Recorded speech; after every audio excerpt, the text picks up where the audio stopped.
எதுக்காக இப்ப வேக வேகமா வீட காலி பண்ணிட்டு போறீங்க? இனியும் நான் இங்க இருக்கிறதுல எந்த பிரயோஜனமும் இல்லைன்னு எனக்கு தோணுது. அவர் வீட்டுக்கு எதிரிலேயே இருக்கணும்னு சொல்லிதான் அவர் இந்த வீட்டை பார்த்தாரு. அப்பவே நான் வரமாட்டேன், இவ்வளவு பக்கத்துல இருந்தா செட் ஆகாதுன்னு நான் சொல்லிருக்கணும். அப்பா அமைதியா விட்டது ஏன் தப்புதான். இப்ப பாருங்க, எதிர்த்து தெருவுல இருந்த அவர் வீட்டுக்கு அவர் போயிட்டாரு.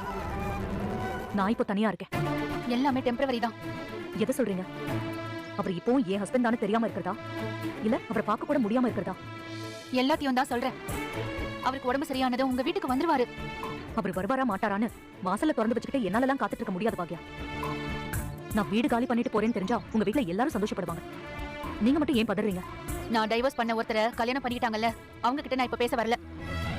எனக்கு ஒரு காலத்துல ராதிகான்னு ஒரு ஃப்ரெண்ட் இருந்தாங்க, அவங்க கிட்ட தான் பேச வந்திருக்கேன். பதட்டம் வரதானே செய்யும். இப்போல்லாம் உங்க முகத்துல சந்தோஷமே இல்ல. உங்களை பாக்குறதுக்கே எனக்கு ரொம்ப கஷ்டமா இருக்கு. எனக்குமே அப்படிதான் இருக்கு. எல்லாமே சரியாயிடும். அவர் கண்டிப்பா வருவாரு. நான் போய் வீட்டுல பேசுறேன். எனக்காக ஒருத்தர் ரெக்கமெண்டேஷன் பண்ணி தான் என் ஹஸ்பண்ட் வீட்டுக்கு வருவாருங்கிறதே எனக்கு ஒரு மாதிரியா இருக்கு. ஐயோ, நீங்க அப்படி எல்லாம் தப்பா நினைக்காதீங்க. எனக்குமே அவர் வீட்டுல இருக்கிறது பிடிக்கல. அவரோட அம்மா பசங்கன்னு எல்லாருமா சேர்ந்து எமோஷனலா என்னென்னமோ பண்ணிட்டு இருக்காங்க. அவருக்குமே அங்க இருக்கிறது தான் பிடிச்சிருக்குங்க. அதை வாய் விட்டு சொல்லவும் செஞ்சுட்டாரு. அப்புறம் அங்கேயே இருக்கட்டும், நான் கிளம்புறேன். கிளம்புறேன்னா எனக்கு புரியல. இத பாருங்க, நடந்த ஒரு சின்ன விஷயத்தை வச்சுக்கிட்டு நீங்க பெரிய முடிவெல்லாம் எடுக்காதீங்க.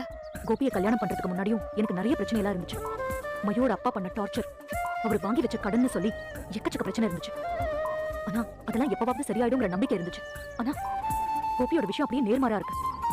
அவருக்கு ஏதாவது ஒன்று ஆகுறது உங்க வீட்டுக்கு வருது. அவர் திரும்பி வருவாரா மாட்டாரான்னு சொல்லி நான் தெரியாமலே உட்காந்துருக்கிறது. இது எல்லாமே அப்படியே தொடர்கதையா போய்கிட்டு இருக்கு. இது எல்லாத்துக்கும் முற்றுப்புள்ளி வைக்கணும்னு நான் நினைக்கிறேன். பழைய ராதிகா, உங்க ஃப்ரெண்டு ராதிகாவை நினைச்சு நீங்க பதட்டப்பட்டதா சொன்னீங்கல்ல, நிஜமாவே உங்களால இன்னும் என்ன அப்படி பார்க்க முடியுதா? இப்போன்னு இல்ல, எப்பவுமே முடியும். சரி, இது வரைக்கும் எவ்வளவோ நடந்திருக்கு. ஆனா நீங்க மட்டும் என் கூட சண்டை போட்டதே இல்ல, என்ன வெறுத்ததும் இல்ல. அது என்னால எப்பவுமே முடியாதுங்க. நானும் உங்க கூட சண்டை போட்டிருக்கேன், ஆனா ஒரு காலமும் நான் உங்களை வெறுத்தது இல்ல. அது தெரியும். என் விஷயத்துல நீங்க மாறலைனாலும் ஆரம்பத்துல நான் பார்த்த பாக்யா இப்ப இல்ல. மத்த விஷயத்துல எல்லாம் நீங்க ரொம்ப மாறிட்டீங்க. மாறிட்டேன்ல, இப்ப கொஞ்சம் பிரைட்டா ஸ்மார்ட்டா ஆயிட்டேன்ல. உங்களை பார்த்த பிறகுதான் எனக்குன்னு ஒரு அடையாளம் இருக்கிறதையே நான் நம்பினேன். வாழ்க்கையில ஏதாவது சாதிக்கணும்னு முடிவெடுத்தேன். நடந்த பிரச்சனையை வச்சு நீங்க நிறைய குழம்பிருக்கீங்க.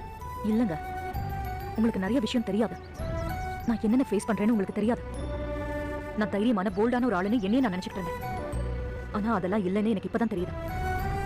நான் தேர்ந்தெடுத்த வாழ்க்கையில திரும்பவும் தோத்து போயிட்டேன் பாக்யா. நான் ஃபர்ஸ்ட் ப்ரையாரிட்டி கொடுத்த ஆளோட லிஸ்ட்ல நான் கடைசி ப்ரையாரிட்டியில கூட இல்லைன்னு எனக்கு இப்பதான் புரியுது. திரும்ப திரும்ப தோத்து ஒரு விளையாட்டை விளையாடுறதுக்கு அந்த விளையாட்டுல இருந்து நான் ஒதுங்கிடலாம்னு நினைக்கிறேன். அப்படிலாம் சொல்லாதீங்க ராதிகா. நீங்க எதுவும் சொல்லாதீங்க பாக்யா. இனிமே நாம ரெண்டு பேரும் பாக்குறதுக்கு ஒரு சான்ஸ் கிடைக்குமான்னு கூட எனக்கு தெரியாது. முடிஞ்சா கொஞ்ச நேரம் கூட இருங்க, அது போதும். ராதிகா பார்த்துட்டிங்களா, பாக்கியா சொல்கிறத கூட கேட்காம வீடியோ கால் பண்ணிட்டு போயிடுறாங்க. இதெல்லாம் தெரியாது கோபி பார்த்திங்களா, குலதெய்வம் சாமி கும்பிட போகிறோன்னு சொல்லிட்டு அங்கே போய்ட்டு குடும்பத்தோடு ஜாலியாக இருக்காங்க. ஆத்திரம் தாங்க பாக்கியா பார்த்திங்களா, கோபிக்கு ஃபோன் பண்ணுறாங்க. ஃபோன் பண்ணிவிட்டு இந்த மாதிரி வந்துட்டு உங்கள் ஒய்ஃப் வந்து வீட்டை கால் பண்ணிட்டு போயிட்டாங்க, இதுதான் நீங்கள் கொடுக்குற லட்சணமாக. முதல்ல என்ன ஏமாத்துறீங்க, இப்போ ராதிகாவை ஏமாத்துறீங்க, உங்களுக்கு வாழ்க்கையில் ஏமாத்துறதே பொழப்பா அப்படின்னு சொல்லிட்டு திட்டுறாங்க. அதுக்கு என்ன சொல்கிற, இப்படியெல்லாம் ராதிகா பண்ண மாட்டா அப்படின்னு கோபி சொல்கிறாரு. அவங்க வீடு உண்மையிலேயே காலி பண்ணிட்டு போயிட்டாங்க, நீங்கள் வேணால் ஃபோன் பண்ணி பாருங்கள் எடுக்கிறாங்களான்னு சொல்லிட்டு கோவமாக பாக்கியலட்சுமி ஃபோனை வச்சுறாங்க. இதோட இன்றைக்கான எபிசோடு வந்து முடியுது. அடுத்து என்னென்னலாம் இன்ட்ரெஸ்டிங்காக நடக்க போகுதுன்றதை நான் அடுத்தடுத்து வீடியோவில் அப்டேட் பண்ணுறேன். ஃப்ரெண்ட்ஸ், நம்ம சேனலில் நிறைய பேர் சப்ஸ்கிரைப் பண்ணால் பார்த்துருங்க. ஃப்ரெண்ட்ஸ், மறக்காமல் சப்ஸ்கிரைப் பண்ணுங்க. கூடவே பெல் பட்டனையும் அழுத்துங்க. அப்போ தான் நான் போடுற ஒவ்வொரு வீடியோ உங்களுக்கு நோட்டிஃபிகேஷனாக வரும். தேங்க்யூ.